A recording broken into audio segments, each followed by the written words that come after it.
Je suis historienne. J'ai fait mes études à l'université Paris 7 où l'accent était mis aussi bien sur l'enseignement que sur la recherche, sur l'histoire des mondes non européens et non occidentaux. Et donc j'ai travaillé sur l'histoire du Sénégal dès mes premières recherches en master, dans une perspective d'histoire sociale, c'est-à-dire que je me suis intéressée aux acteurs avec l'idée de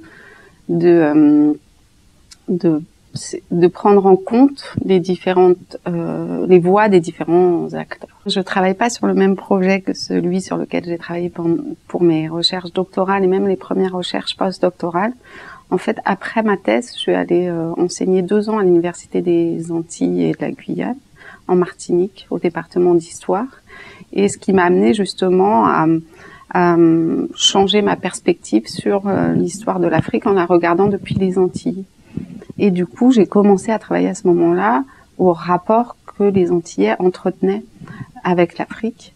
Et progressivement, j'ai cherché à affiner mon projet de recherche en travaillant plus spécifiquement sur les fonctionnaires antillais et guyanais de l'administration coloniale, puis les coopérants au Sénégal depuis la fin du 19e siècle jusqu'à aujourd'hui.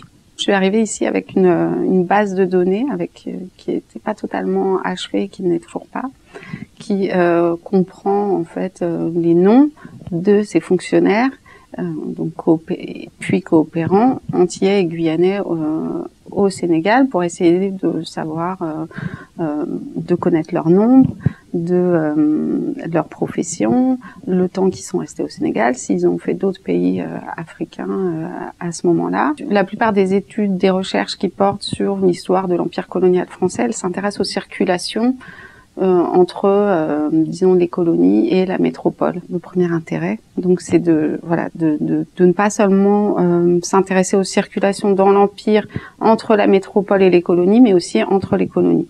Ensuite, en fait, ce que ça permet de montrer, c'est la complexité et la plasticité des catégories raciales. C'est-à-dire qu'un Antillais peut être considéré comme un mulâtre, par exemple en Martinique. Il arrive en métropole, il est considéré comme noir. Il arrive au Sénégal, il est considéré comme blanc. Et il peut se revendiquer, lui, d'une toute autre couleur.